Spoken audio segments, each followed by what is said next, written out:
بسم اللہ الرحمن الرحیم۔ 10ویں پارے کا آغاز سورہ انفال سے ہوتا ہے۔ اس پارے کے شروع میں اللہ تعالیٰ نے مال غنیمت کی تقسیم کا ذکر کیا ہے کہ اس مال غنیمت میں اللہ اور اس کے رسول کا ثوابدیدی اختیار 5ویں حصے کا ہے، یعنی رسول اللہ صلی اللہ علیہ وسلم کو اختیار حاصل تھا کہ آپ مال غنیمت کے 5ویں حصے کو اپنی مرضی کے ساتھ تقسیم کر سکتے تھے۔ 10ویں پارے میں اللہ تعالیٰ نے بدر کے معرکے کا ذکر کیا ہے کہ شیطان عین اس معرکے میں انسانی شکل میں موجود تھا اور کافروں کو لڑائی کے لیے اکسا رہا تھا۔ سراقہ بن مالک کے روپ میں موجود شیطان کافروں کو یقین دلا رہا تھا کہ مسلمان کافروں پر غلبہ نہیں پا سکتے۔ جب اللہ تعالیٰ نے جبرائیل امین علیہ السلام کی قیادت میں فرشتوں کی جماعتوں کو اتارا تو شیطان فرشتوں کی جماعت کو دیکھ کر میدان بدر سے فرار ہو گیا۔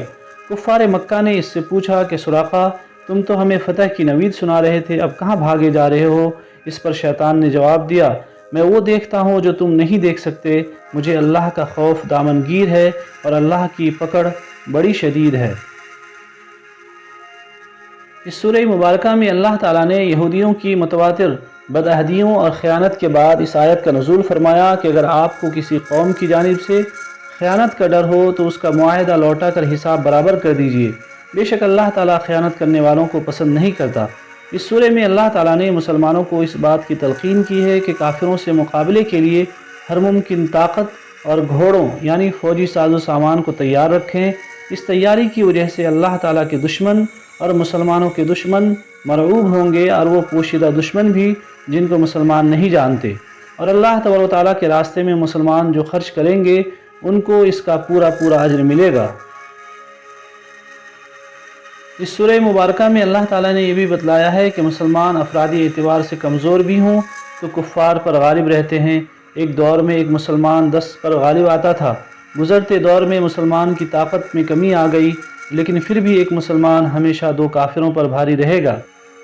سورۃ الانفال کے بعد سورہ توبہ ہے۔ سورہ توبہ قرآن مجید کی واحد سورت ہے جس سے پہلے بسم اللہ موجود نہیں ہے۔ اس کی 2 وجوہ بیان کی گئی ہیں۔ اول تو یہ ہے کہ اللہ تبارک و تعالیٰ نے اس سورہ کو غضب میں نازل کیا، اور دوسری یہ کہ یہ سورہ گزشتہ سورہ انفال کا ہی حصہ ہے۔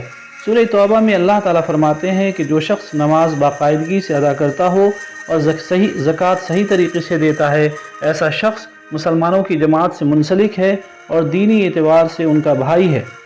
اللہ تبارک و تعالیٰ نے یہ بھی ارشاد فرمایا کہ بعض کافر اس بات پر اتراتے ہیں کہ ہم حرم کی صفائی کرتے ہیں اور حاجیوں کو ستو پلاتے ہیں۔ اللہ تعالیٰ نے فرمایا کہ حرم اور حاجیوں کی خدمت سے کہیں زیادہ بہتر اللہ تعالیٰ کی ذات پر ایمان لانا اور اس کی خوشنودی کے لیے جد و جہد کرنا ہے۔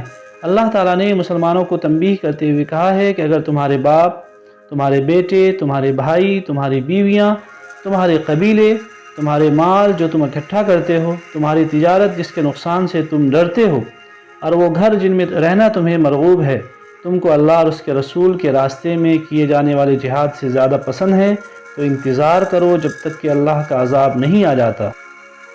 اس پارے میں اللہ تعالیٰ نے حنین کے معرکے کا بھی ذکر کیا ہے۔ مسلمانوں کا ہمیشہ یہ طرز عمل رہا ہے کہ وہ قلت وسائل اور افرادی قوت میں کمی کے باوجود اللہ اور اس کے رسول کے حکم پر ثابت قدم اور اللہ کی غیبی نصرت و حمایت کے طلبگار رہے۔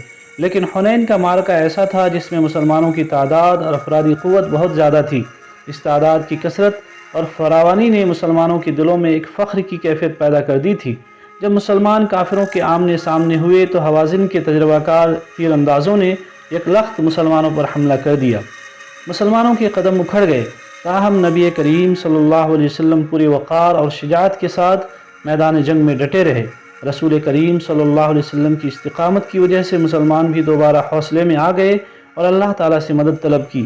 مالک کائنات نے مسلمانوں کو کفار پر غلبہ عطا فرما دیا، اور مسلمانوں کے دلوں میں یہ بات راسخ ہو گئی کہ جنگوں میں فتح وسائل کی کثرت اور فراوانی کی وجہ سے نہیں بلکہ اللہ تبارک و تعالیٰ کے حکم اور اس کی مدد اور نصرت کی وجہ سے ہوتی ہے۔